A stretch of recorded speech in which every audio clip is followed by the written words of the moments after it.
ప్రారంభించుకున్నాం. సర్వశక్తుల సర్వాధికారి నిధిలో తండ్రి సమాధానకర్త నీకే కృతజ్ఞతాస్తుతులు చెల్లిస్తున్నాం. అందువల్ల ఇంతవరకు మా పట్ల మీ చుట్టూ కృపను బట్టి మీరు చేసిన ప్రతి మేలు ప్రతి ఉపకారం బట్టి నీకే కృతజ్ఞతాస్తుతులు చెల్లిస్తున్నాం. ఇక్కడ సమాన వాక్య పరిచయం చేసిన వారు పరిశుద్ధాత్మ దేవుని నూతన విషయం నన్ను వివరించండి. ఈ వాక్యంతో నాతో మాట్లాడి నా ద్వారా మాట్లాడండి. వాక్యం నిమిత్తం మా హృదయంలో నాటబడి నిరంతర ఫలితం ఈ వాక్యం మా చేతులు తెచ్చినందుకు నీకే కృతజ్ఞతాస్తుతులు చెల్లిస్తూ యేసుక్రీస్తు పరిశుద్ధ నామమున ప్రార్థించి వేడుకుంటున్నాను తండ్రి.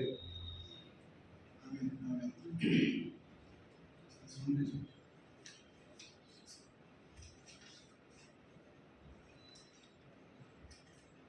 Praise the Lord. మరొకసారి దేవుడు మనకి ఇచ్చిన ఈ కృత నెల బట్టి దేవునికి కృతజ్ఞతలు చెల్లిస్తున్నాను. మరి ఆగస్టులో దేవుడు నడిపించినాడు. గడిచిన 7 నెలలు దేవుడు మనల్ని కాపాడి భద్రపరిచి మన దేవుని కృపను బట్టి దేవుని కనికరం బట్టి మన మీద ఇంకా సజీలతులను మనము దేవుని రెక్కల చాట మనము భద్రపరచబడి దేవుడు నామకి మహిమ ఘనత కలుగును. సో ఈ నెల మనకి వాగ్దానం మరి మంత్ ఆఫ్ లిబరేషన్ అంటే విడిపించే నెల లేదంటే విడుదల అనే అంశాన్ని మనము ధ్యానిస్తాం. లిబరేషన్ విడుదల అనే అంశాన్ని మనము ధ్యానిస్తాం. సో నాతో పాటు కీర్తన 146:7 లిబరేషన్ ఆ అంశాన్ని మనము ధ్యానిస్తాం. కీర్తనలు 146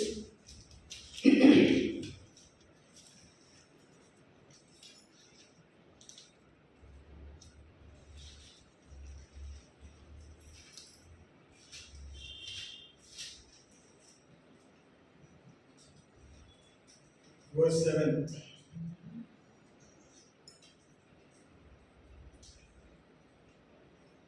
బాధపరచబడి వారికి ఆయన న్యాయం తీర్చును, ఆకలి కొనిన వారికి ఆహారం దయచేయు, ఎక్కువ బంధింపబడిన వారిని విడుదల చేయు. హల్లెలూయా. యెహోవా బంధింపబడిన వారిని విడుదల చేయును. ఎవరు చేయగలరండి? యెహోవా మాత్రమే మనని విడిపించగలుగుతాడు. సో దేంట్లో నుంచి విడిపిస్తాడనే అంశాన్ని కూడా మనము ధ్యానిస్తాం. వాక్యం గమనిస్తే పరచబడు వారికి ఆయన న్యాయము తీర్చును, ఆకలి కొనిన వారికి ఆహారము దయచేయును. యెహోవా బంధింపబడిన వారిని విడుదల చేయును. సో మనం బంధింపబడిన వారిగా ఉన్నట్లయితే సో ఆ బంధకం ఏదైనా ఉండొచ్చండి. కొన్నిసార్లు ఆత్మీయ బంధకాలు, శారీరక బంధకాలైనా మన అనుదిన జీవితంలో అనేక బంధకాల నుంచి మనం వెళ్తున్నాము. అనేక విషయాలలో మనం బంధింపబడ్డాము. మరి ఉదయకాల సమయంలో దేవుడు మనకి ఇచ్చిన ఈ వాగ్దానాన్ని బట్టి యెహోవా బందీలుగా ఉన్న వారిని యెహోవా విడిపించేవాడు. సో మనకు దేంట్లో, ఏ స్థాయిలో, ఏ పరిస్థితిలో, ఏ విషయంలో మనకి విడుదల కావాలా అనేది మనల్ని వ్యక్తిగతంగా ఎరిగిన వారు కాబట్టి మనము తనని అడిగినట్లయితే నీకు నాకు కావాల్సిన విడుదల విమోచన తన మనకి అనుగ్రహిస్తూ ఉంటున్నాడు. Already అనుగ్రహించినాడు.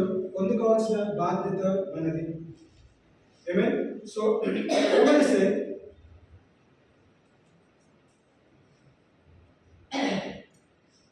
which executed judgment for the oppressed, which giveth food to the hungry, the Lord looseth the prisoners.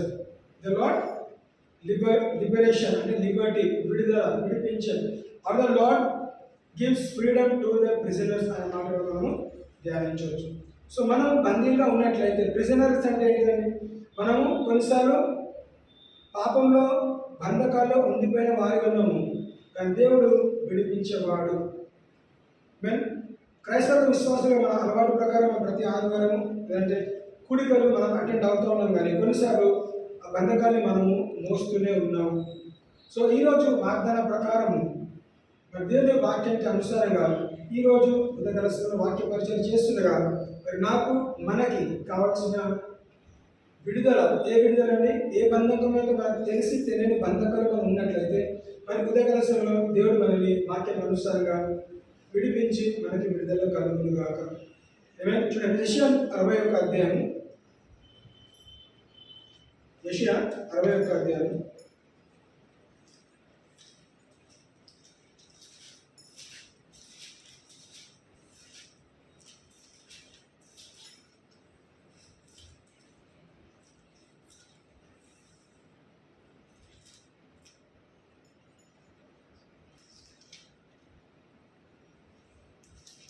3 వచనం ఒకసారి మనం గమనించినట్లయితే, ప్రభువకు యెహోవా ఆత్మ నా మీదికి వచ్చి ఉన్నది, దీనులకు సువర్తమానము ప్రకటించుటకు యెహోవా నన్ను అభిషేకించెను. నలిగిన హృదయం గల వారిని దృఢపరచుటకును, చెరలో ఉన్న వారికి విడుదలను, బంధింపబడిన వారికి విముక్తిని ప్రకటించుటకును, యెహోవా హితవత్సరమును మన దేవుని ప్రతిదండన దినమును ప్రకటించుటకును, దుఃఖభ్రాంతులందరినీ ఓదార్చుటకును, సీనులో దుఃఖించు వారికి ఉల్లాస వస్త్రమును ధరింపజేయుటకును, బూడెలకు ప్రతిగా పూదండను, దుఃఖములకు ప్రతిగా ఆనంద తైలమును, భారభరితమైన ఆత్మకు ప్రతిగా స్తుతి వస్త్రమును వారికి ఇచ్చుటకును ఆయన నన్ను పంపియున్నాడు. యెహోవా తనను మహిమపరచుకొనున్నట్లు నీతి అను మస్తకి వృక్షములనియు యెహోవా నాటిన చెట్లనియు వారికి పేరు పెట్టబడు. గమనిస్తే మరి ఇది ఒక ప్రవచనం అండి. అవునా? The Spirit of the Lord God is upon me, because the Lord has anointed me to preach good tidings unto the meek. He hath sent me to bind up the brokenhearted, to proclaim liberty to the captives, and the opening of the prison to them that are bound. ప్రభువు యెహోవా ఆత్మ నా మీదికి వచ్చి ఉన్నది, దీనులకు సువార్తమానము ప్రకటించుటకు యెహోవా నన్ను అభిషేకించెను. నలిగిన హృదయం గల వారిని దృఢపరచుటకును, చెరలో నున్న వారికి విడుదలను, బంధింపబడిన వారికి విముక్తిని ప్రకటించుటకును. చూడండి, బందీలుగా ఉన్న వారికి, చెరలో ఉన్న వారికి విడిపించడానికి ఇక్కడ ఎవరి గురించి మాట్లాడుతున్నామో? యేసుక్రీస్తు గురించి మాట్లాడుతున్నాం. యేసుక్రీస్తు ఏమన్నాడు? తండ్రి తన ఆత్మని కుమారుడి పైన కుమ్మరించినప్పుడు, కుమారుడు ఎప్పుడైతే ఆత్మని స్వీకరించినాడో, ఆత్మ పొందుకు, చూడండి, ప్రభువు యెహోవా ఆత్మ నా మీదికి వచ్చి ఉన్నది. చూడండి, ఆ రోజు చెప్పిన మాటలు ప్రవచనం. మరి అదే మాట లూకా సువార్త 4:18 కూడా అదే వచనం గమనిస్తున్నాం. సో ఇక్కడ గమనిస్తే మరి యేసుక్రీస్తు చెప్పిన మాటలు, నన్ను దేని కొరకైతే పంపించినారో నేను ఆ పనిని ముగిస్తా. దేని కొరకు పంపించాలంట? బందీగా ఉన్న వారిని విడిపించడానికి, చెరలో ఉన్న వారిని విడిపించడానికి, విడుదల కలిగించడానికి, ఇంకా యెహోవా హితవస్త్రమును మన దేవుని ప్రతి దండన దినమున ప్రకటించుటకును, దుఃఖక్రాంతులందరినీ ఓదార్చుటకును, స్త్రీలను దుఃఖించు వారికి ఉల్లాస వస్త్రములు ధరింపచేయుటకును, బూడిదకు ప్రతిగా పూదండను, దుఃఖమునకు ప్రతిగా ఆనంద తైలమును, భారభరితమైన ఆత్మకు ప్రతిగా స్తుతి వస్త్రమును వారికి ఇచ్చుటకును ఆయన నన్ను పంపి ఉన్నాడు. యెహోవా తను మహిమపరచుకొనున్నట్లు నీతి అను వస్త్రవృక్షములను యెహోవా నాటిన చెట్టు వారికి పేరు పెట్టబడును. యేసుక్రీస్తు పంపించిన ఉద్దేశం, ప్రణాళికలను గమనిస్తే అన్నీ చేస్తూ ఉన్నాడు. దుఃఖంలో ఉన్న వారిని, బాధలు ఉన్న వారిని, ఆకలి ఉన్న వారిని, బందీలు ఉన్న వారిని విడిపించడానికి, వారికి సమకూర్చడానికి, ఆకలి ఉన్న వారికి ఆకలి తీర్చడానికి, దప్పిగా ఉన్న వారికి దప్పిక తీర్చడానికి, దుఃఖంలో ఉన్న వారికి సంతోషం ఇవ్వడానికి, బందీలు ఉన్న వారిని విడిపించడానికి తన ఏం చేస్తున్నాడు? ఒక రెస్పాన్సిబిలిటీ తీసుకున్నాడు. తన పైన అభిషేకం వచ్చినప్పుడు అభిషేకం కారణంగా విరగొట్టబడుతుంది. కాడి విరగొట్టడానికే వచ్చినాడు. To break the yoke upon our life. మనపైన ఉన్న భారము అనే కాడి, బందీ అనే కాడి విరగొట్టడానికి యేసుక్రీస్తుని తండ్రి పంపించాడు. సో యేసుక్రీస్తుని పంపించినప్పుడు యేసుక్రీస్తు ఏదైతే తీసుకున్న బాధ్యత నెరవేర్చి వెళ్ళినాడు. అదే బాధ్యత ఏం చేస్తాడు? శిష్యులకు అప్పగించినాడు, మనకు అప్పగించినాడు. సో మనం రక్షింపబడినట్లయితే వాక్యం ఏం తెలుస్తుంది? మనం అందరం కూడా ఆత్మతో నింపబడిన వారము. నేను ఆత్మతో నింపబడలేదని చెప్పడం కాదండి. భాషలు మాట్లాడడం వేరే, ఆత్మతో నింపబడడం వేరే. ప్రతి ఒక్కరం కూడా యేసుక్రీస్తు ఎప్పుడైతే అంగీకరించామో రక్షణ ఏ విధంగా కలిగింది? పరిశుద్ధాత్మ వలనే రక్షణ కలుగుతుంది. పరిశుద్ధాత్మ వలన రక్షణ కలిగినప్పుడు పరిశుద్ధాత్మ దేవుడు నీలో నాలో మన ఉన్నాడు. ఎందుకు? నా దేహము దేవుని ఆలయం. ఎప్పుడైంది? ఎప్పుడైతే నువ్వు రక్షింపబడ్డావో నీ ఆలయం అంటే పాప ఆలయాన్ని దేవుని ఆలయంగా పరిశుద్ధాత్మ నింపుదలతో నువ్వు మార్చబడ్డది. కాబట్టి స్తుతి వస్త్రం గురించి మాట్లాడుతున్నాడు, నీతి వస్త్రం గురించి మాట్లాడుతున్నాడు. ఇవన్నీ నీకు ధరింపజేస్తున్నాడు. మురికి అంటుండొచ్చు, కానీ కడిగి పరిశుద్ధపరచడానికి తన రక్తము అందుబాటులో ఉన్నది. నేను పాపిని ఒప్పుకుంటే ఏం చేస్తాడు? ఆయన వెంటనే నన్ను కడిగి పరిశుద్ధపరుస్తాడు. నీ పాపిగా ఒప్పుకుంటే దేవా నేను మలినమైనను, లేదంటే నాలో మురికి అంటినది, నన్ను కడిగి పరిశుద్ధపరచ అని అడిగిన వెంటనే కడిగి పరిశుద్ధపరచడానికి ఆయన ఇష్టపడుతున్నాడు, ఆసక్తి కలిగినాడు. సో ఇక్కడ గమనిస్తే ఏమన్నాడు? To proclaim Liberty. మనం ప్రత్యేకంగా ఏంటిది? మనల్ని విడిపించడానికి వెతికి రక్షించుకోడు. ఎవరిని నశించిపోవాలి? ఎవరు నశించిపోతున్నారో? ఎవరైతే బంధకాలు ఉన్నారో, అంధకార శక్తులతో పీడించబడుతున్నారో, దేవుని ఎరగని వారు, దేవుని ధృవీకరించిన వారు, దేవుని ఎరగని వారు ధృవీకరించిన వారు కదా, లేదంటే వదిలేసిన వారిని దేవుడు చేశాడు, నేను వెతికి రక్షించుకుంటా. I came to seek and save that which was lost. మన వెతికి రక్షించడానికి మనిషి కుమారుడు వచ్చిన కాబట్టి వచ్చిన తర్వాత ఏం చేశాడు? తనకు అప్పగించిన ప్రతి పని కూడా. అందుకే చివరిగా మాట ఏమన్నాడు? తండ్రి నువ్వు నాకు అప్పగించిన పని నేను సమస్తము చేసి ఉన్నాను, ఏ ఒక్కరిని కూడా నేను వదులుకోలేదు. ఆ యూద ఇస్కరియోతు ఒక్కడు తప్ప నాకు నువ్వు ఎంతమందిని అయితే అప్పగించినవో నా చేతులకి, నేను ఎంతమందిని అయితే స్వస్థపరచాలో, నేను ఎంతమంది శిష్యులను తయారు చేయాలో, ఎంతమందికి రక్షణ సువార్త చెప్పాలో, ఎన్ని అద్భుతాలు సృష్టికర్తగా చేయాలో, ఆది నుంచి అంతమంది అంటే జన్మించిన రోజు నుంచి ఆ 33.5 సంవత్సరాలు నాకు అప్పగించిన ప్రతి పని కూడా నేను యథార్థంగా చేసి ఇదిగో నేను అప్పగించుకుంటున్నాను. He gave up the ghost, తన ప్రాణం అర్పించాను. సో ఈరోజు మనం బ్రతుకున్నట్లయితే అదే ఆత్మ మనం కూడా కలిగినాం. సో మనం చదువుతున్నప్పుడు ఆ వాక్యం, ఆ వాగ్దానం గమనించినప్పుడు నా పేరు పెట్టుకొని మనం చదివేవా, నీవు నన్ను నీ ఆత్మతో నింపినావు కాబట్టి ఈరోజు నేనున్న పరిస్థితిలో నేను కదా నేను కూడా యేసుక్రీస్తు లాగా విడిపించిన వాడిగా ఉంటాను. దేని ద్వారా? వాక్యం ద్వారా. వాక్యమైన సత్యం బోధించినప్పుడు, వాక్యమైన సత్యం ప్రకటించినప్పుడు మనం విడిపించబడదాము, మనం విడుదల. ఎవరు పొందుకుంటాము? ఎవరైతే వాక్యం వింటారో, యేసుక్రీస్తుని అంగీకరిస్తారో వాళ్ళు విడిపించబడతారు, వాళ్ళు విడుదల పొందుకుంటారు. బందీలో ఉన్న వాళ్ళని విడిపించాలంటే ఏదో ఒక సువార్త ప్రకటించబడాలి, ఏదో ఒక శుభవార్త చెప్పబడాలండి. కోర్టు కేసులో వేసిన తర్వాత న్యాయస్థానం ఏమంటది? నీకు ఉరి శిక్ష అనేది ఒక బ్యాడ్ న్యూస్ అనుకుందాం. కొన్ని రోజుల తర్వాత మరి జడ్జికి మంచిగా అనిపించి ఉరి శిక్షను నేను తొలగిస్తున్నాను. ఆ మాట ఎవరు చెప్పాలి? ఎవరైతే ఆ బంధకం ఉన్నారో జైలర్కి చెప్తే సరిపోదు, ఇంట్లో వాళ్ళకి చెప్తే సరిపోదు. ఎవరైతే ఆ పరిస్థితులు ఉన్నారో ఆ దొంగని అనుకుందాం, లేదంటే ఎవరైతే శిక్ష అనుభవిస్తారో వాళ్ళ దగ్గరికి వెళ్ళి ఏం చెప్పాలి?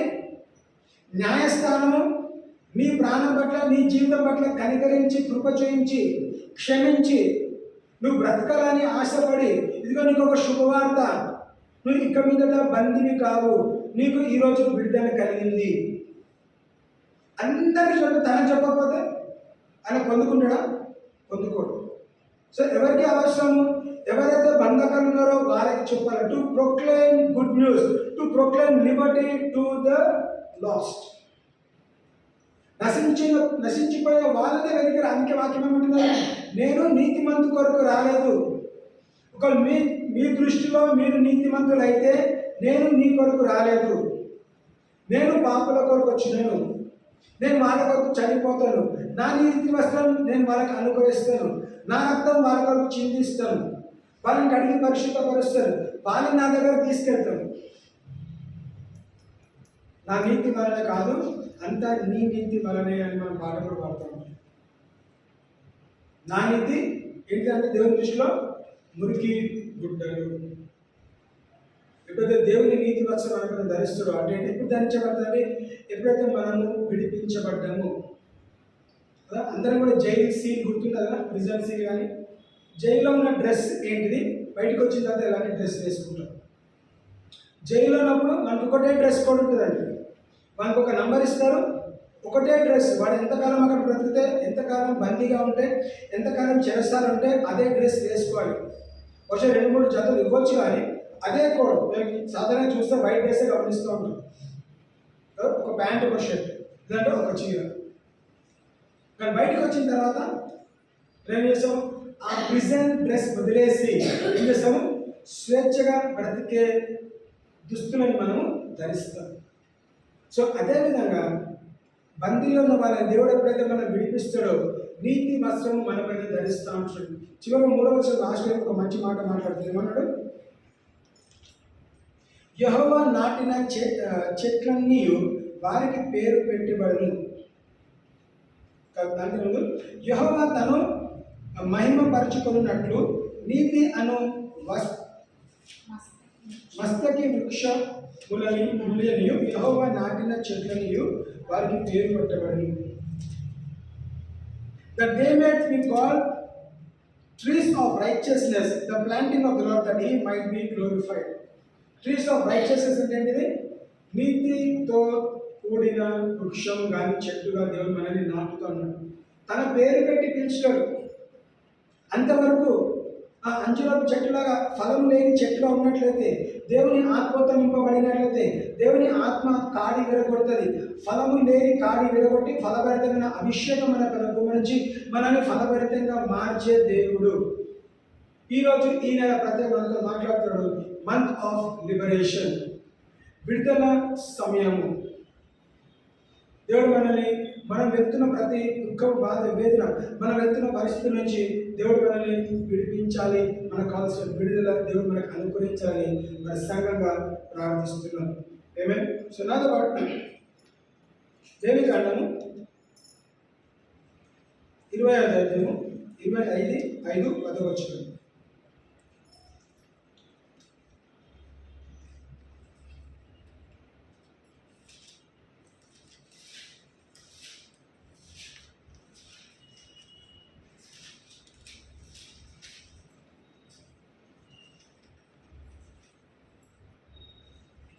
లేవి 25. మీరు ఆ సంవత్సరము అనగా 55వ సంవత్సరమును పరిశుద్ధపరిచి మీ దేశవాసులందరికీ విడుదల కలిగినదని చాటింపవలను. అది మీకు సునాదముగా నుండును. అప్పుడు మీలో ప్రతివాడు తన స్వాస్థ్యమును తిరిగి పొందవలెను. ప్రతివాడు తన కుటుంబములకు తిరిగి రావలెను. చూడండి కదా, అంత మంచి మాట దేవుడు మనకి గుర్తు చేసుకోవచ్చు. ఏమన్నాడు? And ye shall have out the 50th year and proclaim liberty throughout all the land unto all the inhabitants thereof. It shall be a jubilee unto you, and ye shall return every man unto his position, and ye shall return every man unto his family. ఇంతకు చదివిన మాటనే. మీరు ఆ సంవత్సరమును అనగా 50వ సంవత్సరమును పరిశుద్ధపరిచి మీ దేశ వాసులందరికీ విడుదల కలిగినదని చాటింపవలెను.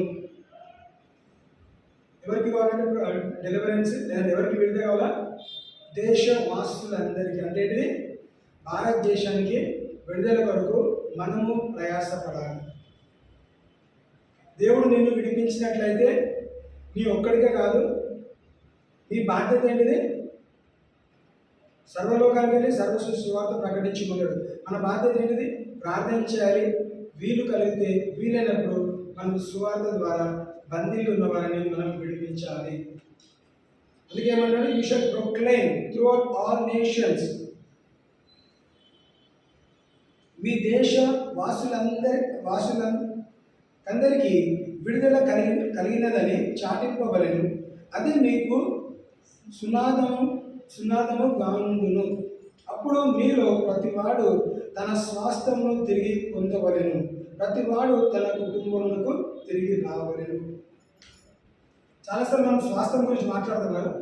స్వాస్థ్యం ఎప్పుడు పొందుకుంటామంట? ఎప్పుడైతే ఏం చేస్తామంట? మనము ప్రొక్లైమ్ చేస్తాం. అంటే మనము విడుదల గురించి, విమోచన గురించి మనం ప్రకటిస్తాము. అప్పుడు మనం స్వాస్థ్యంగా పొందుకుంటాము. అప్పుడు మీరు మీ కుటుంబాలకు వెళ్ళండి, అంతవరకు వెళ్ళొద్దని చెప్తున్నాడు. ఇక్కడ హెచ్చరిక ఏంటిది? ప్రతివాడు తన కుటుంబమునకు తిరిగి రావలేను. ఇప్పుడు ముందు చెప్పిన క్రియలు జరిగిన తర్వాత. హల్లెలూయా. సో దేవుని రాజ్యము మన ఇల్లుగా మనం భావిస్తున్నాం కదా. ఇటర్నిటీ అంటాం. ఈ భూలోకము కొద్ది కాలమే, 120 సంవత్సరాలే. తర్వాత నేను దేవుని రాజ్యంలో చేర్చబడదు. సో దేవుని రాజ్యం ఒక ఇల్లుగా నేను తన దగ్గరికి వెళ్ళాలంటే ఈ భూలోకంలో నేనేం చేయాలి? నేను విడుదల కావాల్సిన వాళ్ళకి నేను సువార్త ప్రకటించాలి. I have to proclaim the good news. సువార్త చెప్పాలి, శుభవార్త చెప్పాలి. శుభవార్త చెప్తేనే కానీ శుభవార్త ఏం చేస్తుంది? నూతన క్రియ చేస్తుంది. చెడు వార్త ఏం చేస్తుంది? రెచ్చగొడుతుంది. తప్పుడు వార్తలను ప్రకటిస్తే ఏమవుతుందండి? ఆ చెడు వార్త అందరినీ రెచ్చగొట్టి వాళ్ళు కూడా రాయేయటం మొదలు పెడుతుంది. అందుకే స్త్రీని పట్టుకున్నప్పుడు అందరు వచ్చినారు. తన చెడు పని చేస్తుందని రాళ్ళతో కొట్టి చంపడానికి వచ్చినారు. కానీ మరి యేసుక్రీస్తు వాళ్ళకి ఏం చెప్పాడు? శుభవార్త చెప్పినాడు. అంటే ఏంటిది అనుకున్నాం. ఎగ్జాంపుల్, మీలో పాపం లేని వాడు మొదట రాయి వేయుడి అంటే ఏంటిది? అది శుభవార్త. మీరు కూడా పాపం అనే బంధకంలో ఉన్నారు. మీరు బంధకాల్లో ఉంటూ ఒక స్త్రీ పాపం నేను పట్టుకొని తనని చెప్పడానికి మీరు సిద్ధపడ్డారు. సరే, నేను ఒప్పుకుంటాను. ఒకవేళ నీలో పాపం లేకపోతే నువ్వు రాయి వేయి. నీలో పాపం లేకపోతే నీకు అర్హత ఉన్నది తనని గద్దించడానికైనా, దాన్ని శిక్షించడానికైనా. ఎంతమంది అయితే రాళ్ళు పట్టుకొని వచ్చినారో అక్కడ రాళ్ళు పారేసి తిరిగి వెళ్ళిపోవటం మనం గమనిస్తున్నాం. యేసుక్రీస్తు ఎందుకు వెళ్ళిపోలేదు? యేసుక్రీస్తులో పాపం లేదు కాబట్టి. యేసుక్రీస్తు రాయి కొట్టి చంపడానికి రెడీగా లేదు కాబట్టి. యేసుక్రీస్తు క్షమించేవాడు కాబట్టి ఏం చేస్తాడు? ఆ స్త్రీని క్షమించి ఇక మీద పాపం చేయడానికి. అంటే ఏంటిది? నీ పాపం ఈరోజు కడగబడ్డది. ఇక నేను నీ మీద నీతి వస్త్రం ధరిస్తున్నాను. నువ్వు ఈ నీతి వస్త్రాన్ని తీసుకొని బయటకు వెళ్ళి ఇక మీద పాపం చేయకు. పాపం చేస్తే మళ్ళీ ఈ నీతి వస్త్రం తొలగించి పాపం అనే వస్త్రం ధరిస్తావు. కాబట్టి మళ్ళీ నేను ఈరోజు ఉన్నాను కాపాడానికి, రేపు నేను ఉండను. మా చాలామంది రాళ్ళు తీసుకొని రాళ్ళతో కొట్టి చంపడానికి ప్రయత్నం చేస్తారు. అలాంటి స్థితికి అయితే, అలాంటి పరిస్థితిని నువ్వు తెచ్చుకోకు అని హెచ్చరిక నుంచి పంపించడం మనం గమనిస్తున్నాం. God is a God of deliverance. మరి విడిపించే దేవుని మనం స్తుతిస్తున్నాం, ఆరాధిస్తున్నాం. సో ఈ నెల మనం నమ్ముదాం. ఈ నెల ఒకటే కదండి, మన బ్రతికిన కాలంలో దేవా నన్ను ప్రతి బంధకం నుంచి, ప్రతి ఆటకం నుంచి, ప్రతి శక్తి నుంచి, ప్రతి చిరస్థాయిన అనుభవం నుంచి నన్ను విడిపించి నాకు విడుదల దయచేయి. ఎప్పుడైతే ప్రార్థన చేస్తామో ఆ దేవుడు మన చేతులు ఖచ్చితంగా అది నెరవేరుస్తాడు. సో భారతదేశం బాధ్యత మనకుంటుందండి. భారతదేశం ఖచ్చితంగా ప్రార్థన. రీసెంట్గా మనం న్యూస్ చూస్తున్నాం కదా, ఏమీ తప్పు చేయకుండానే మన సిస్టర్స్ని ఏం చేసినాక జైలుకి పంపించారు, అరెస్ట్ చేస్తూ వచ్చినారు. ఈరోజు మళ్ళీ బయటికి రావాల్సి వచ్చింది. సో అనేక సార్లు అలాంటి పరిస్థితులు మనం అంటే మంచి చేసినా కానీ మంచిని పక్కన పెట్టి చెడు చేస్తాం అనే ప్రచారం. అంటే ఇంతకు నుంచి ఏమని చెప్పినట్టు బ్యాడ్ న్యూస్, చెడు ప్రచారం. వాళ్ళు చేసిందేం లేదు కానీ చెడుని రుద్ది ఏం చేస్తారు? చెడుని నిజంగా పబ్లిక్ నమ్మేలాగా చేస్తున్నారు. కానీ దేవుడు మన పక్షం ఉన్నాడు. మన పక్షాన దేవుడు పోరాటం చేసి మనకు కావాల్సిన విడుదల, విమోచన దేవుడు అనుగ్రహిస్తాడు. కానీ మన బాధ్యత ఏంటిది? మనం ప్రార్థన చేయాలి. మనం మెలుగుగా ప్రార్థన చేయాలి. హల్లెలూయా. మేము మెలుగు అంటే ఏంటిదండి? నువ్వు మెలుగు కలిగి ఉంటేనే ఏమవుతుంది? నువ్వు చూడగలుగుతావు, వినగలుగుతావు, మాట్లాడగలుగుతావు, నువ్వు వెళ్ళగలుగుతావు, నువ్వు పోరాటం చేయగలుగుతావు, నువ్వు యుద్ధము చేయగలుగుతావు, నువ్వు నిలబడతావు. ఇదిగో నేను కూడా మీతో పాటు ఉన్నాను. ఈ శ్రమ గుండా, ఈ దుఃఖంలో, బాధలో, వేదలో మనం ప్రార్థన చేస్తాం. దేవుడు మనకి విరోధి కాదు, మన పక్షాన ఉన్నాడు. దేవుడు నా పక్షాన ఉంటే నాకు ఎవరు విరోధి అని వాక్యం తెలుస్తుంది. If God is for us, who can be against us? If God is for us, yes, అనేక మంది ప్రయత్నం చేయవచ్చు మనల్ని దొంగతనం చేయడానికి, నాశనం చేయడానికి, నరహత్య చేయడానికి. కానీ దేవుడు జీవము, నిత్య జీవం ఇవ్వడానికి వచ్చినవాడు. నీ పక్షాన, నా పక్షాన, మన పక్షాన నిలబడి మనకి న్యాయం అనుగ్రహించేవాడు. సో ప్రతి ఉన్న బంధకం నుంచి దేవుడు మనల్ని విడిపిస్తాడని వాగ్దానం ఇస్తాడు. సో ఫస్ట్ ఏమో చూస్తాము, గాడ్స్ డెలివరెన్స్, దేవుని విడుదల కదా. లిబరేషన్ అనే అంశాన్ని ధ్యానిస్తాం, విడుదల అనే అంశాన్ని ధ్యానిస్తాం. ఫస్ట్ గమనించిన వాక్య భాగము గాడ్స్ డెలివరెన్స్, దేవుని విడుదల. దేంట్లో నుంచి అండి? పాపంలో నుంచి విడిపించి విడుదల దయచేసి. It is to proclaim good news, to proclaim Liberty. రెండో అంశం గమనిస్తే లిబరేషన్ ఫ్రమ్ సిన్, పాపం నుంచి విడుదల. మొట్టమొదటిగా తన ఆత్మతో నింపబడ్డాడు, ఏమి చేయడానికో, ఏం చేస్తున్నా అన్నది గమనిస్తాం. రోమన్ రాష్ట్ర పత్రిక 8:2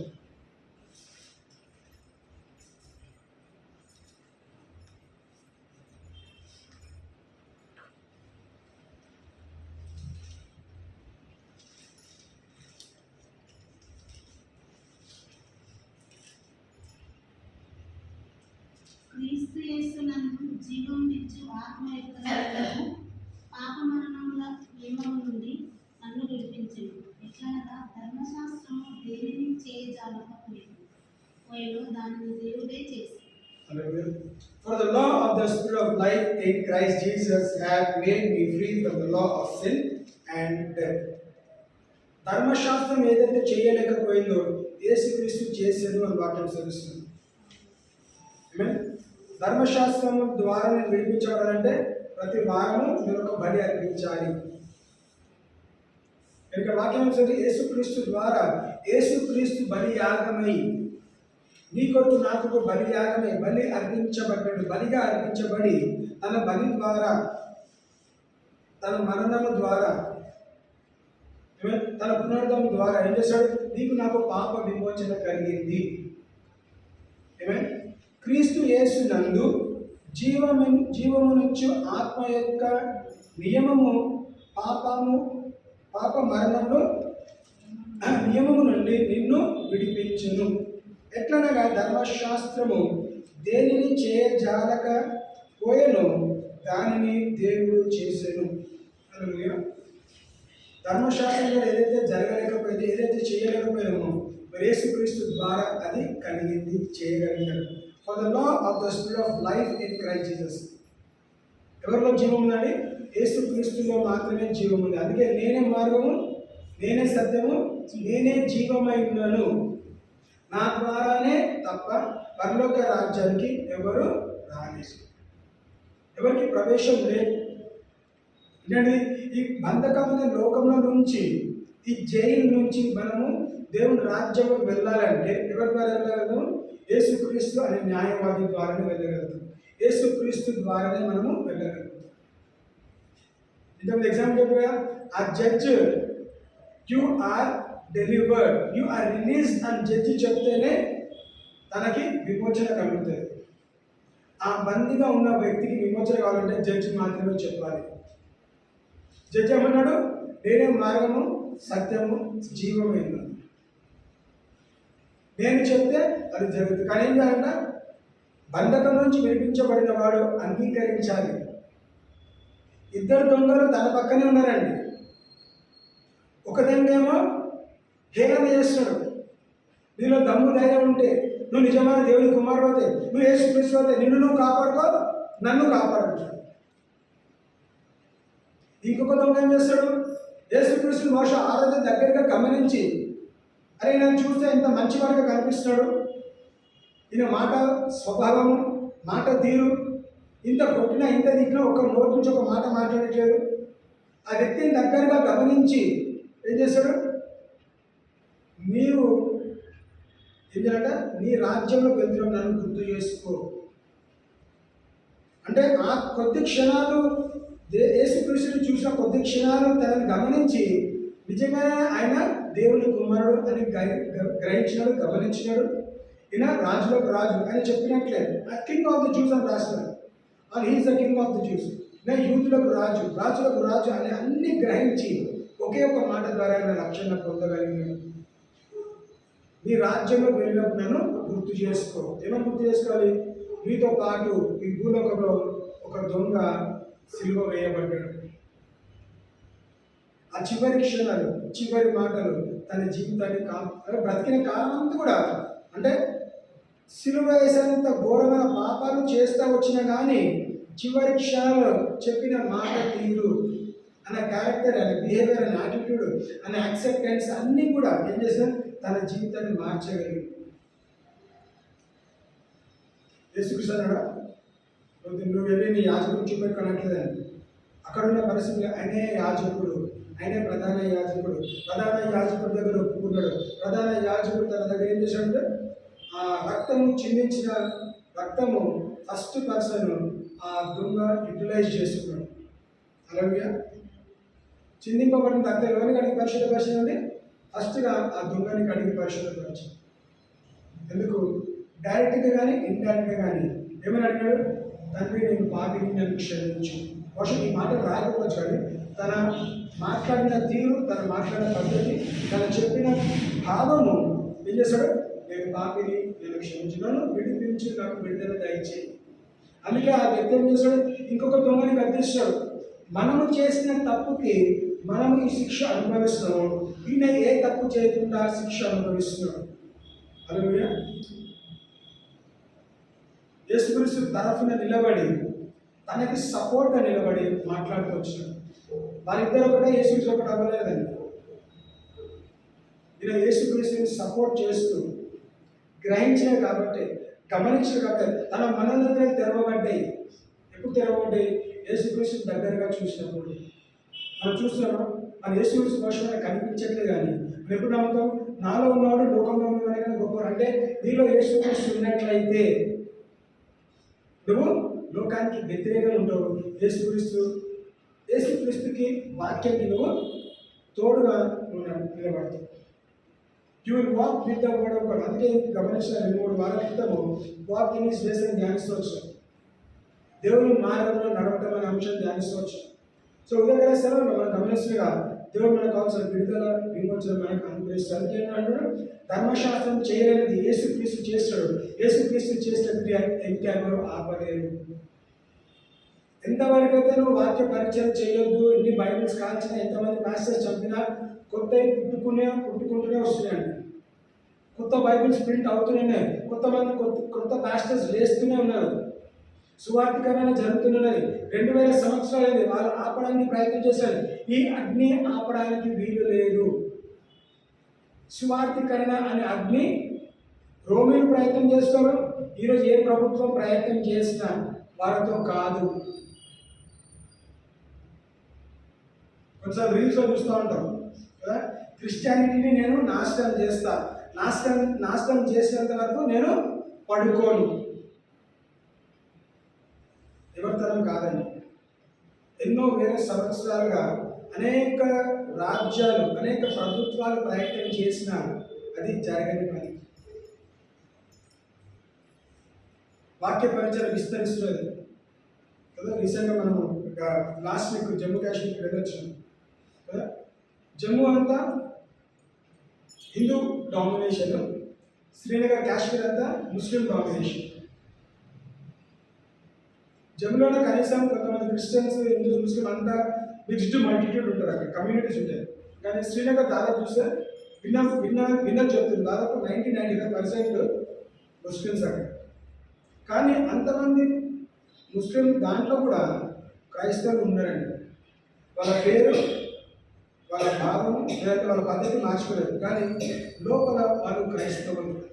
వాళ్ళ విశ్వాసం ఎక్కున్నాడు. ప్రార్థన ఎందుకు బహిరంగంగా చేస్తే ప్రాణ నష్టం కలుగుతుంది కాబట్టి వాళ్ళ పేర్లు మార్చుకోలేదు, వాళ్ళ ఊరు పేరు ఏది మార్చకుండా వాళ్ళకున్న దాంట్లోనే వాళ్ళు ఉంటూ ఏం చేశారు? అండర్ కవర్ మినిస్ట్రీ అంటున్నారు. డాన్స్ ఎక్కడ ఉంటారండి? వింటాం కదా డాన్ పేరు కదా, అండర్ వరల్డ్ డాన్స్ అంటాం. అదేవిధంగా అండర్ వరల్డ్ క్రిస్టియన్స్ ఉన్నారు, విశ్వాసులు అండర్ వరల్డ్ ఉన్నారు. వాళ్ళు ఎక్కడ ఉన్నారు, ఏం చేస్తుంది తెలియదు. కానీ అందరికీ నేను కలిసి ఒక పాస్టర్ కూడా ఏమంటే, ప్రతిరోజు నేను 1 hour డైలీ ప్రేయర్ వాక్ చేస్తాను. ప్రేయర్ వాక్ ఏంటంటే ఆ ప్రాంతంలో వీధులలో నడుచుకుంటూ ఆ ప్రాంతంలో దేవుని వాక్యం డిక్లేర్ చేస్తారు. దేవా ఈ ప్రాంతం రక్షణ కలుగుతున్నాక, ఈ ప్రాంతం రక్షణ కలుగుతున్నాక, దివ్యలో మనోనేతలు తెరవండి, రక్షణ కొరకు ప్రార్థన చేస్తాడు. ప్రతిరోజు ఒక సమయం తీసుకొని కనీసం ఒక్కరికైనా స్వార్థ ప్రకటిస్తాడు. తనకు తెలుసు అట్లా చేస్తే చనిపోతాడని, చంపేస్తాడని తెలుసు. అయినను మరి చేశారు, ధైర్యంగా తనకు అప్పగించిన పని నేను చెప్పాలి కాబట్టి ఆ ప్రోత్సాహంతో ప్రేరేపణతో వెళ్ళి ప్రతిరోజు ఒక వ్యక్తి కన్నా ఆయన పడుకోక ముందు సువార్త ప్రకటించడం తెలుసు. ఏదో విధంగా స్నేహం చేసుకుని ఏదో విధంగా పరిచయం చేసుకొని అలాంటి భయంకర పరిస్థితుల్లో వాక్య పరిచయం చేయగలుగుతున్నాడు. తన ఉద్దేశం ఏంటంటే నేను శ్రీనగర్లో చర్చ్ స్టార్ట్ చేయాలి. అక్కడ చర్చెస్ లేవండి. ఏదైనా చేసుకుంటే ఇట్లా సర్కిల్లో మనం చెప్పుకొని ఏదో హోటల్లోనే ఏదో ఇంట్లోనే కూడుకొని బహిరంగంగా చేయడం లేదు. ఏదో ఫ్రెండ్స్గా కలుసుకొని మనం ప్రార్థన ముచ్చట్లు చేసుకోవాలి. బహిరంగ మీటింగ్ చేయడం ఏమి చేయడం. అలాంటి ప్రాంతాల్లో హాస్టల్స్ ఉన్నారు, సేవ పరిచయం చేసేవారు ఉన్నారు, స్త్రీలు పురుషులు ముస్లిమ్స్ ఉన్నారు. ధైర్యంగా వాళ్ళ ఇంట్లో తెలిసినప్పుడు కూడా ఏం చేస్తారు, బైబిల్స్ అని క్యారీ చేయాలండి. బైబిల్ చూస్తే చంపేస్తారన్న బాధతో బైబిల్ క్యారీ చేయడం అంటే మొబైల్లో బైబిల్స్ ఉన్నాయి. బైబిల్స్ లేనప్పుడు కూడా కొద్ది వాక్యం ఏదైతే నేర్చుకున్నాం అదే వాక్యం పరిచయం చేస్తాం. ఒకరైతే నడి రోడ్డు కాల్చి చంపినారు. ఆయన చెప్పినారు నువ్వు వాక్య పరిచయం చేయదు. ఆయన భయపడలేదు. నేను వచ్చింది వాక్య పరిచయం చేయడానికి. చంపితే చంపండి, బతికితే బతికి మీరేమైనా చేస్తుంది కానీ నేను వాక్య పరిచయం చేయడం మానేను. ఆ క్రియ తర్వాత చాలామంది భయంతో దాగి ఉండి అండర్ వరల్డ్ లేదా అండర్ గ్రౌండ్ పరిచయం చేస్తూ వచ్చారు. సో దాని కొరకు మనం ఏం చేయాలి, ప్రార్థన చేయాలి. మనం వెళ్ళి వాళ్ళతో నిలబడి వాళ్ళతో పాటు మనం పరిచయం. రానున్న రోజుల్లో తప్పకుండా అక్కడ సంఘం ఏర్పరచబడుతుంది. దేవుడు దర్శనం ఇస్తే, దర్శనం ఇచ్చి పరిచయం చేస్తే, ఏ పరిచయం దర్శనం తీసుకుంటాం ఆ పాస్టర్ శ్రమించి పని చేస్తుండగా తప్పకుండా రానున్న రోజులు, రానున్న సంవత్సరం ఎంతకాలం తిరిగి కానీ రానున్న రోజులు అక్కడ సంఘం ఏర్పరచబడుతుంది. దానిలో మనం ఏం చేయాలి, వాస్తవం వెళ్ళలేక పరిస్థితులు ఉండవచ్చు, కానీ మనం ఖచ్చితంగా తనకి ప్రార్థన సహాయం మనం అందించగలుగుతాం. మనం ప్రార్థన చేయగలుగుతాం. ఎక్కడైతే వాక్య పరిచయం చేయలేమో అక్కడ దేవుడు మనం స్థిరపరిచి అక్కడే వాక్య పరిచయం చేసేలాగా దేవుడు అని వాడుకుంటాడు. దేవునితో సమస్తము సాధ్యం. అలాగే రోమియోలు రాసిన 6:18 వచ్చింది.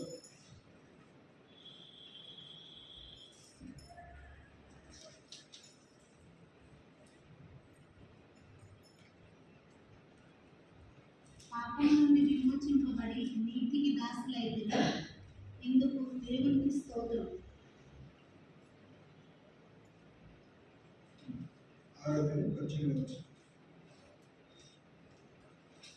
పాపము నుండి విమోచించబడి నీతికి దాసులైతే ఇందుకు దేవునికి స్తోత్రము. అలాగే దేనికి దాసులుగా ఉన్నాం? ఇదివరకు పాపముకు దాసులుగా ఉన్న వారిని ఎవరు చేశాడంట? నీతికి దాసులుగా అవ్వండి అని చెప్తున్నాడు.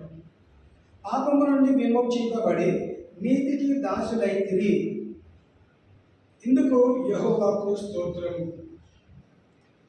దేవుని ఉద్దేశం అనేది లోకంలో లేదా పాపుల కొరకు పాపాల కొరకు మీరు దాసులుగా ఉండకండి. దేనికి దాసులు ఉండమంటాడు? నీతి వస్త్రం ధరించి నీతికి దాసులైతిరి. మనం నీతికి దాసులైన వారు ఉండాలని దేవుని ఉద్దేశము, దేవుని ఆలోచన, దేవుని ప్రణాళిక కూడా. అందుకేమన్నాడు, నాపైన ఆత్మ దిగొచ్చినప్పుడు నేను చేస్తాను, సువార్త ప్రకటిస్తా, బందీగా ఉన్న వారిని నేను విడిపిస్తాను. అది నా బాధ్యత, నేను చేస్తాను. ఇదిగో నేను వెళ్ళిపోతున్నాను, నేను తిరిగి వస్తాను. కానీ నేను వెళ్ళినప్పుడు తిరిగి వచ్చేంత వరకు కూడా ఏం చేయాలా? ఆ బాధ్యత నీకు అప్పగిస్తున్నాను. ఎవరికి? విశ్వాసాలకు అప్పగించిన శిష్యులకు కాదు.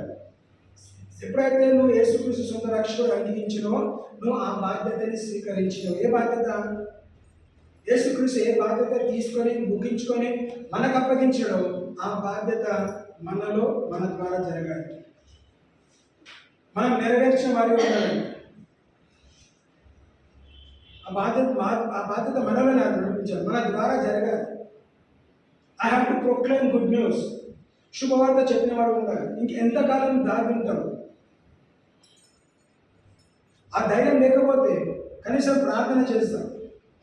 ప్రార్థన విషయంలో కూడా దాని గురించి చెప్పబడ్డది. నువ్వు ప్రార్థన చేయొద్దు, 30 రోజులు ప్రార్థన చేయొద్దు. అయినా నువ్వు భయపడకుండా నా బాధ్యత ప్రార్థన చేయటం, ముమ్మారు ప్రార్థన చేయటం. నేను ఖచ్చితంగా ప్రార్థన చేస్తాను. మీరు చంపండి, అడగండి, అగ్నిగుండం వేయండి, సింహబోన్లని ఇంకెక్కడైనా వేయండి, నేను ప్రార్థన చేయటం మానను. మనం కేవలం వినడం కాదు, అలాంటి స్థితిగతి వచ్చినప్పుడు, అలాంటి పరిస్థితి వచ్చినప్పుడు మనం ధైర్యంగా మనం చెప్పగలగాలి. మనం క్రీస్తు కొరకు నిలబడినట్లయితే క్రీస్తు మన కొరకు నిలబడతాడు. చిన్న చిన్న విషయాలు ఉండొచ్చు, కానీ దేవుడు మనల్ని బలపరచువాడు. అందుకే ఏమన్నాడు, నన్ను బలపరచువాడిని నేను సమస్తము చేయగలను. సమస్తం అంటే నువ్వు ఏదైనా చేయగలుగుతావు, వాక్యానికి అనుసారంగా ఏది ఉంటే నువ్వు దాన్ని ఖచ్చితంగా చేయగలుగుతావు. అందుకే ఇక్కడ ఏమన్నాడు, నీతికి మనము దాసులై ఉండాలి, పాపలోకానికి కాదు నీతికి దాసులై ఉండాలని దేవుడు హెచ్చరిస్తూ వచ్చాడు. So God has delivered us from దేనించండి, పాపం నుంచి విడిపించాడు, విడుదల దయచేసాడు. ఏదైతే ధర్మశాస్త్రం చేయలేకపోయిందో యేసుక్రీస్తు నీతిమంతుని ప్రాణం ద్వారా అవినీతి వారిగా ఉన్న వారి మనల్ని దేవుడు విడిపించాడు, విడుదల దయచేస్తాడు. మూడో అంశం గమనిస్తే లిబరేషన్ త్రూ ఫెయిత్, విశ్వాసం ద్వారా విడుదల. మనం రక్షింపబడినట్లయితే విశ్వాసం లేనిది మనం రక్షింపబడమండి. అందుకే దేవుని వాక్యం ఏమన్నది, ప్రతి ఒక్కరు కూడా విశ్వాసం అనే కొలత దేవుడు అందరికీ ఇచ్చినాడు. నువ్వు విశ్వసించాలా విశ్వసించొద్దా అనే ఆ ఆత్మ నీ దగ్గర ఉంది. మనం చాలామంది వాక్యం మొదటిసారి విన్నప్పుడు అంగీకరించమంటే విశ్వాసం ఉంది కాబట్టి మనం నమ్మినాము, విశ్వసిస్తూనే ఉన్నాము. సో ఏంటంటే మన విశ్వాసం ఎదగాలంట. లేని విశ్వాసం ఎదగలుగుతాం, ఎదగలేము. ఉన్న విశ్వాసం ఎదగమని వాక్యం తెలుస్తుంది. సో విశ్వాసం ఎదగాలంటే వాక్యం మనము ఖచ్చితంగా వింటూనే ఉండాలి. సో నాతో పాటు గలతీ 5:1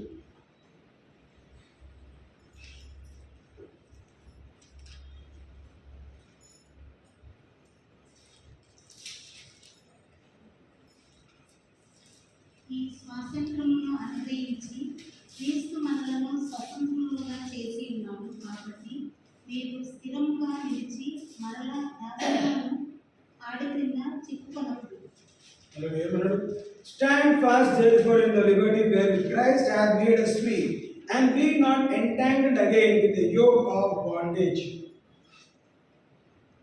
మీరు విడిపించబడ్డారు, మళ్ళీ మీరు బంధకంలో వెళ్ళకండి అని గుర్తు చేసుకోవచ్చు కదా.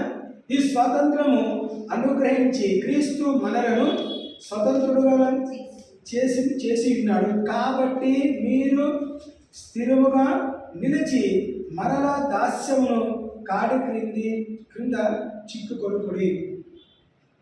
ఈ కాడి అండి, పాపం అనే కాడి విరగొట్టిన తర్వాత మరొకసారి మీరు కాడి కిందికి రాకండి.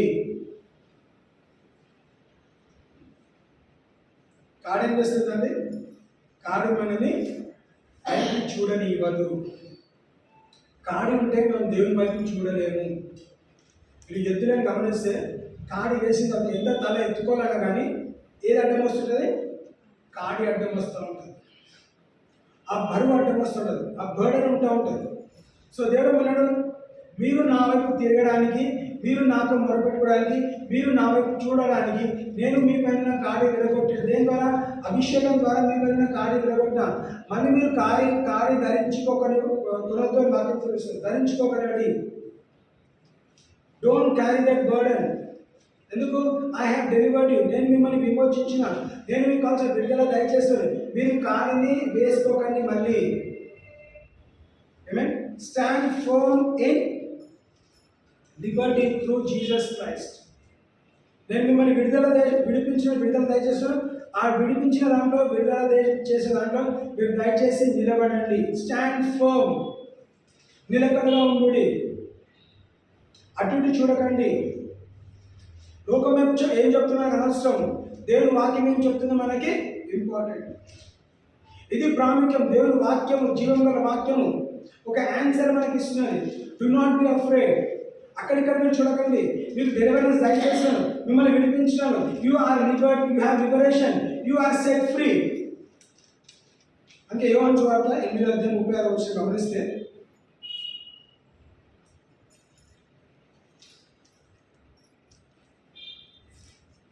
యోహాను సువార్త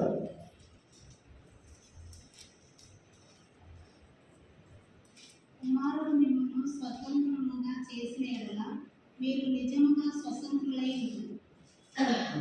ఎవరండి? కుమారుడు మిమ్మల్ని స్వతంత్రులుగా చేసిన యెడల మీరు నిజముగా స్వతంత్రులై ఉందురు.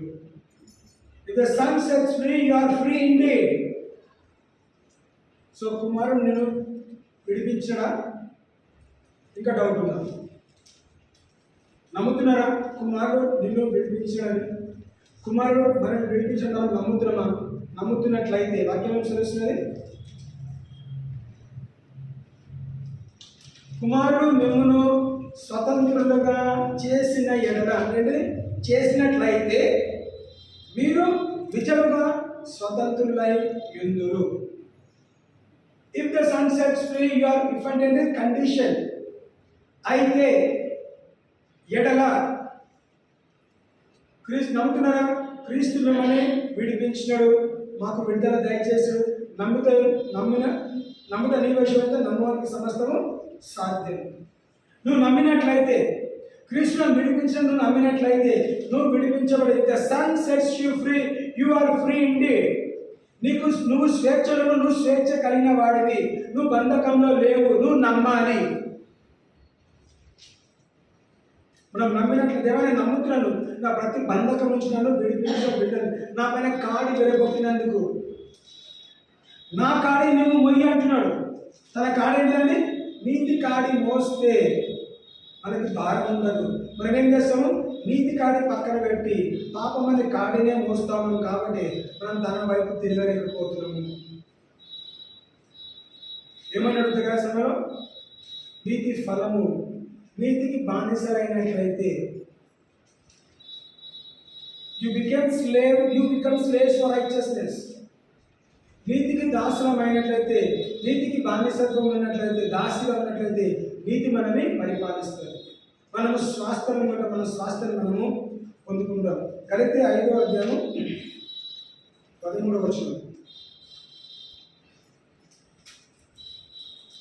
సహోదరులారా, మీరు స్వతంత్రులుగా ఉండుటకు పిలువబడితిరి.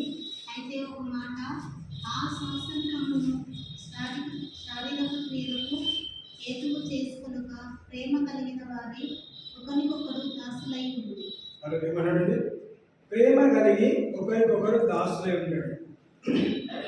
పాపానికి దాసుగా ఉండకండి. నా వాక్యాన్ని మీరు నమ్మినట్లయితే నీతికి దాసులుగా ఉండండి.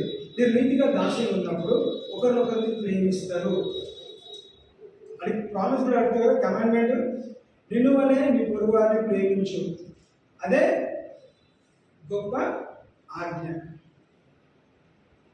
ఫస్ట్ దేవుని ప్రేమించాలి, తర్వాత పొరుగు వారిని ప్రేమించాలి. ఈ రెండు ఆజ్ఞల పైన అన్ని ఆజ్ఞలు నిలబడే వాక్యం సరిస్తుంది. సో ఆజ్ఞని అతిక్రమించడమే పాపం అని వాక్యం సరిస్తే, నీ పొరుగువారిని ప్రేమించకపోతే అది పాపమే. అంటే పాపం అనే కాడి కింద మనం వచ్చినాము. దేవుడు ఉన్నాడు, పాపం అనే కాడిని విడగొట్టి నీతి కాడిని మోయండి, నీతి వస్త్రాన్ని ధరించండి, నీతికి మీరు బానిసలుగా ఉండండి, నీతికి దాసులుగా ఉండండి. అప్పుడేమంట? శరీరాన్ని మీరు అధిగమిస్తారు. శరీరము తప్పు చేయడమే నేర్పిస్తుంది, తప్పు చేయడమే ప్రోత్సహిస్తుంది. కానీ ఆత్మ ఏమంటది? అది తప్పు చేయొద్దు అంటది. కానీ చాలాసార్లు ఏమంటది? శరీరం ద్వారా ఆత్మను అధిగమించి ఆత్మ చెప్పిన మాట విన్నాము. అర్థగల శ్రమంలో దేవుడు మనకు అందరికీ కూడా హెచ్చరికలు ఇసుకోవచ్చు. మీకు విడుదల కావాలా? నేను ఆల్రెడీ ఇచ్చినాను. చెప్పిన మాట వింటే మీరు అది పొందుకుంటారు. గలతీ 5:22-23 గమనిస్తాను. అయితే ఆత్మఫలమేమనగా ప్రేమ, సంతోషము, సమాధానము, దీర్ఘశాంతము, దయాళుత్వము, మంచితనము, విశ్వాసము, సాత్వికము, ఆశానిగ్రహము. ఇట్టి వాటికి విరోధమైన నియమమేదీ లేదు. క్రీస్తు యేసు సంబంధులు శరీరము దాని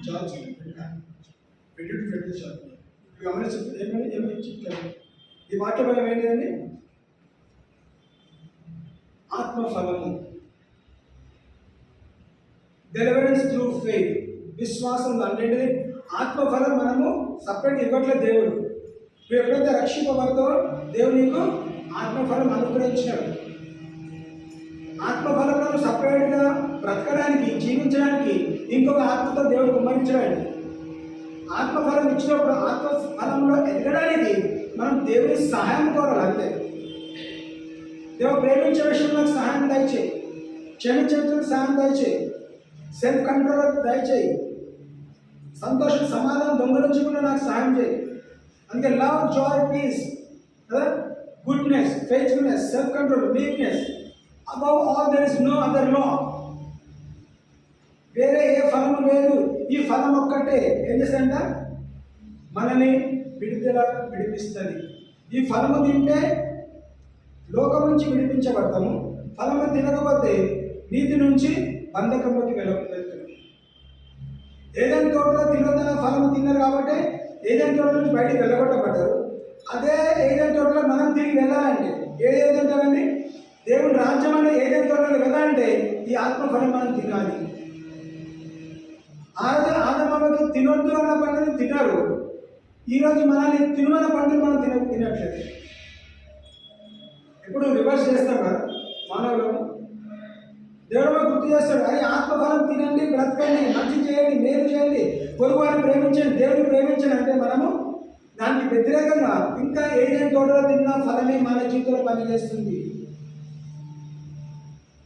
ఆ పాత ఫలం తొలగించి కృత ఫలం తినాలి. కృత ఫలం పేరు ఏంటిదని, నీతి వృక్షము, నీతి ఫలము అనే పేరు పెట్టి పిలుస్తాము. ఆ ఫలము తినాలని దేవుని ఉద్దేశము, దేవుని ప్రణాళిక. చివరిగా 2 కొరింథీ 3:17 3:17.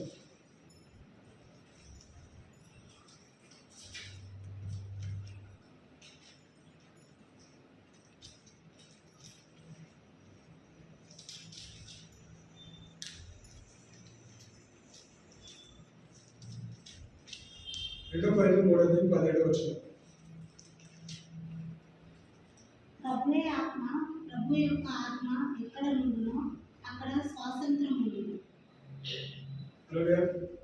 Now the Lord is the Spirit, and where the Spirit of the Lord is, there is liberty. Where the Spirit of the దేవుని ఆత్మ ఎక్కడున్నదో అక్కడ విడుదల ఉన్నది. మంత్ ఆఫ్ లిబరేషన్ చెప్తున్నాం. సో నీకు ఈ మంత్ ఆఫ్ లిబరేషన్, ఈ నెల మొత్తంలో, సంవత్సరం మొత్తంలో, మన బ్రతికే కాలం అంతలో కూడా మనకి విడుదల కావాలంటే దేవుని ఆత్మ ఎక్కడున్నదో అక్కడ విడుదల ఉన్నది. సో మనం ఏం చేయాలి మనము దేవుని ఆత్మని పోగొట్టుకోకుండా మనము కాపాడుకోవాలి. అలాగే ఎగ్జాంపుల్ తీసుకుంటే సంసోన్ జీవితంలో తనపైన దేవుని ఆత్మ ఎప్పుడైతే కుమ్మరించబడ్డదో అద్భుతాలు, సూచక క్రియలు, మహా గొప్ప కార్యాలు చేయగలిగినాడు. ఎప్పుడైతే తనని దేవుని ఆత్మ విడిచిపెట్టి వెళ్ళిందో ఏం చేశాడంటే, శత్రువులు వచ్చినా కానీ మనని ఓడించలేకపోయినాడు. బందీగా వెళ్ళిపోయి, అంటే దేవుని ఆత్మ లేనప్పుడు ఆయన బందీగా అయినాడు. మళ్ళీ తనపై దేవుని ఆత్మ వచ్చినప్పుడు బందీగా విడుదల శక్తిని పొందుకొని శత్రువులను హతమార్చినాడు. Where the spirit of the Lord is, ఇక్కడ ఉంది, దేవుని ఆత్మ నాలో ఉన్నట్లయితే, నాతో ఉన్నట్లయితే నేను ప్రతి కాడి వినగొడతా, ప్రతి భారం తుల్లించబడుతుంది, నేను స్వేచ్ఛలో ఉంటాను, నేను విడిపించబడను. Where the spirit of the Lord is, there is liberty. ఇక్కడ దేవుని ఆత్మ ఉందో అక్కడ విడుదల కలుగుతుంది. సో మనకు విడుదల కలగాలంటే మనం ఏం చేయాలి, దేవుని ఆత్మ నాలో ఉందా, నాతో ఉందా అని మనం గమనించాలి. లేనట్లయితే మనం అడిగితే దేవుని ఆత్మతో నింపుతా ఉంటున్నాం. ఎందుకు? శుభవార్త చెప్పడానికి, నీతితో కూడిన శుభవార్త చెప్పడానికి దేవుడు మనల్ని వాడుకోవడానికి తన ఇష్టపడుతున్నాడు. హల్లెలూయా. ఆమేన్. విన్న వాక్యం దొంగిలించబడకుండా మనం నమ్ముదాం. దేవా, ప్రొక్లైమ్ గుడ్ న్యూస్, శుభవార్త చెప్పడానికి మీరు నన్ను వాడుకోండి, మీరు నన్ను వాడుకున్నందుకు కృతజ్ఞత, నన్ను రక్షించినందుకు కృతజ్ఞతలు, అనీతి వస్త్రం ధరించినందుకు కృతజ్ఞతలు, నీతికి దాసులుగా ఉండాలి, నాకు సహాయం చేయి, ఆ ఆత్మఫలంలో నేను పనిచేయాలి, నాకు సహాయం చేయి అని అడిగితే దేవుడు ఖచ్చితంగా మనకి సహాయపడుతుంది. అలాగే ప్రతి ఒక్క కొద్ది మాటలు దీవించినాక